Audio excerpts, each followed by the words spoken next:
in seeking pursuits that are not maximizing your material wealth. Of course, there are. I mean, why stay-at-home moms don't get a paycheck at the end of the day, at least not in dollars. But the fact of the matter is, effort, that work, is what's important. You don't have to own your own business. You just have to be good at your job. You have to want to be good. You have to want to be the best. You have to want to work harder. And not because you want to beat this guy or the other guy. Not because you want even a raise. You should want to be better because it's right and it is good. And that's what's missing these days. That's the crux. That's why we have almost 11 million people on disability. That's why we have millions and millions of people that make their living just off of the government. It's because people don't want to be better. People don't want to leave their children better off than they were left. Every person's goal should be to leave their children better off than they were left. To do better than their parents. That's it. It's very simple. Just do better than your parents. Now, some people have higher ambitions. They want to own their own business. They have a product they want to create, and that's fantastic. And they should do that. But I'm talking about the baseline goal. If your parents are on welfare or unable to support themselves, then your goal should be to get a couple jobs and pay the bills. And go from there. Anything after that is just fine. I think every American, every single American, should read the story of Carnegie. Carnegie of Carnegie Hall. Now, he wasn't a famous musician. Carnegie was a giant in steel and in the railroad industry. And he started off as a messenger boy, immigrant from Scotland. He started off as a messenger boy and eventually owned a railroad. And eventually owned steel mills so he could produce his own rail. The man went from nothing to being a giant. All because he worked hard. And obviously the opportunities were there, but working hard was the crux. Working hard was the beam that supported him. It's what made it possible. If he hadn't been a hard worker all of the time, they would have passed him over for all of these opportunities. And that's something we as Americans need to teach to every kid. If you want to be rich, if you want to own all these things you claim to want, if you want to do all these things you want to do, if you want to travel, I'm so tired of hearing, I want to travel the world. That's great, but if you're working at Walmart, it's not going to happen. So you need to work hard. And you need to push and work harder. Sure, if you work at Walmart and you work your way up to some regional manager of supply or something and you move up the chain, then yeah, you have a pretty good shot at being able to travel the world. You can go do something.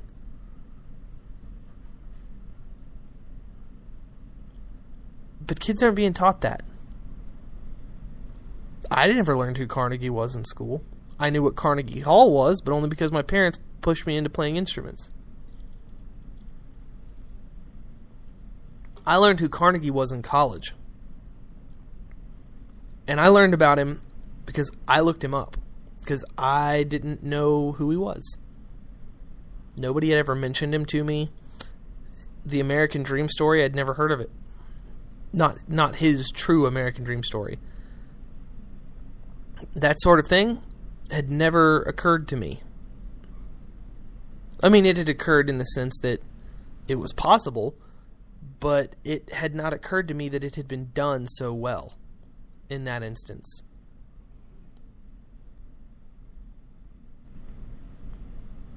But it has been done. People have gone from nothing to become immensely rich. Steve Jobs built his first computer in his parents' garage. And then he built the Apple empire. Massive wealth, incredible innovation, changed everybody's lives. And that's what it takes. And that's what kids need to be taught these days.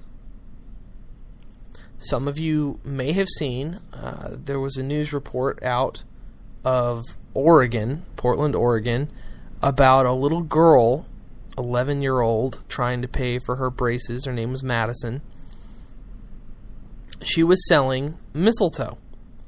She would gather up the mistletoe, and she was trying to sell it in the town square so she could make money to pay for her braces. Well, the city of Portland gave her a warning. A policeman gave her a warning, said, you can't sell mistletoe. You can beg for money. You can protest marijuana. You cannot sell mistletoe without a permit. And it's insane. It's absolutely insane. This little girl was just trying to make a little money to help her parents pay for her braces. And she was doing it through work. The girl was trying to work. But the city of Portland has a rule, as many cities do, that you can't sell stuff without a vendor's license. You have to pay the government to be able to make money.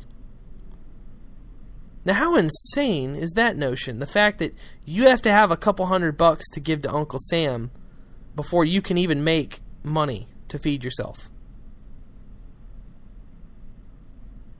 Now, if anybody listening believes in natural rights, you believe, like I believe, the government doesn't have the right to prevent you from existing, foraging for food, and the like. And yet they have laws that do just that. They make it illegal for you to survive without their approval. You can't fish the waters for food. You can't hunt animals for food. Not without a hunt and fishing license. Not without a permit for the weapon you're using in most cases.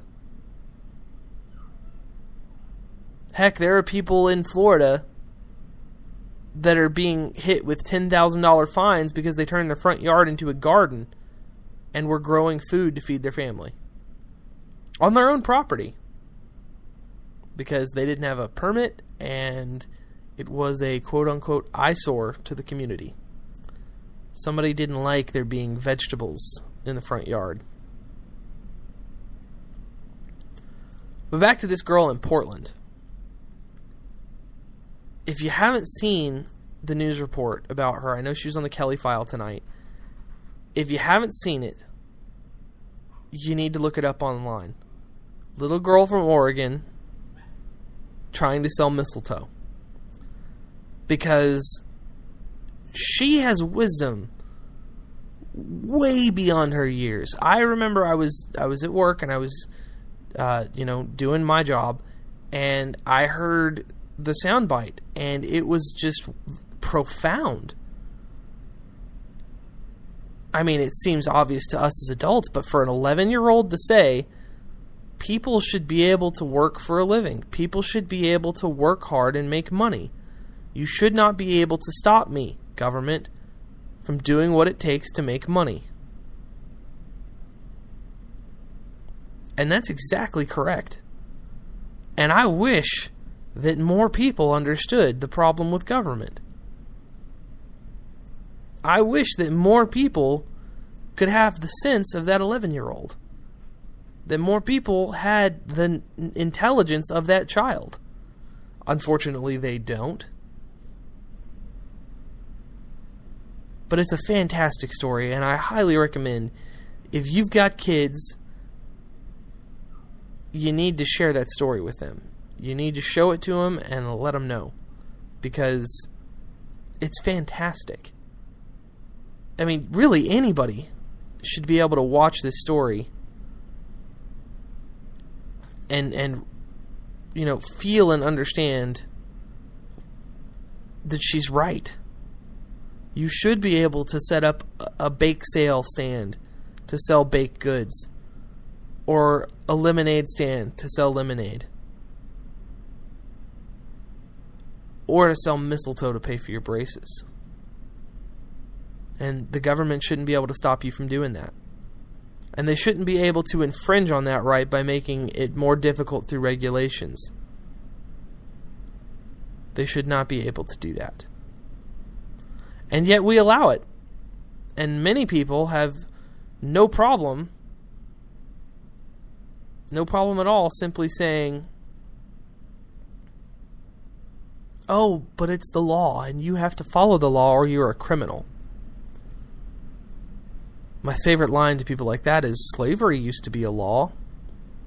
Should you own people if it's legal? In many Muslim countries, it's legal to have more than one wife. And it's legal to hit your wife. It's legal to kill your wife in some instances. Is that okay? It's the law. And then people will usually, oh, well, that's backwards and in the past, and we're in a different society now. And they don't understand that we still have problems. We still are not there yet. If we'll ever get there.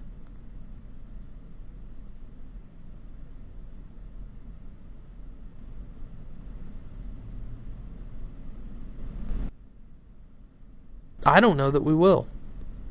Until there's more people who are concerned with freedom, it's a problem. Until there are more people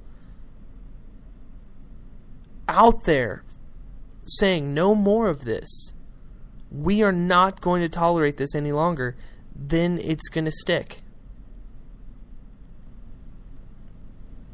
They're going to keep regulating the economy and preventing jobs and entrepreneurs from getting stuff done.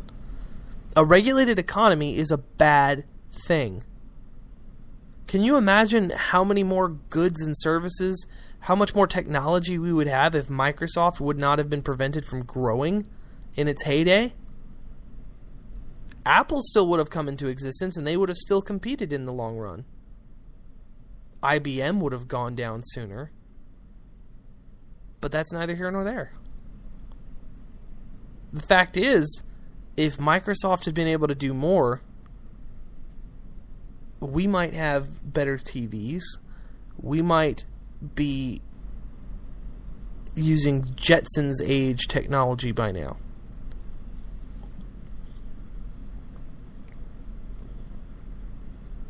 If government didn't have the FAA preventing drones and other various technologies from being used by private citizens, if it didn't prevent people from building airplanes the way it does, we could already have flying cars.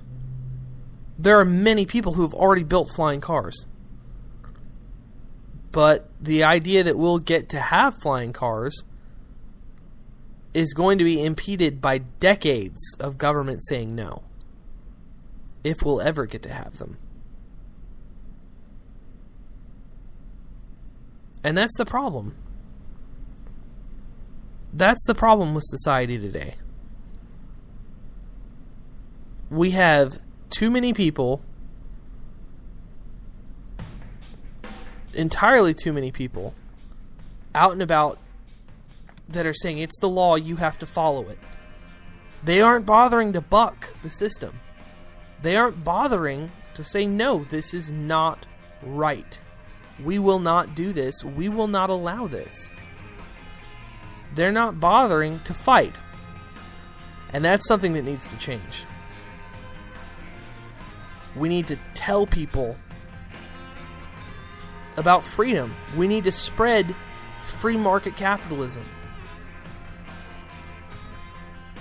All right, folks, I hope you had a great week. I will see you again next week. Be sure to like the page, facebook.com/AmericaOurWay, or you can follow me on Twitter @AmericaOurWay. This has been another episode of, you guessed it, America Our Way with Dustin Hoyt. I hope you have a fantastic week. We'll see you next Wednesday.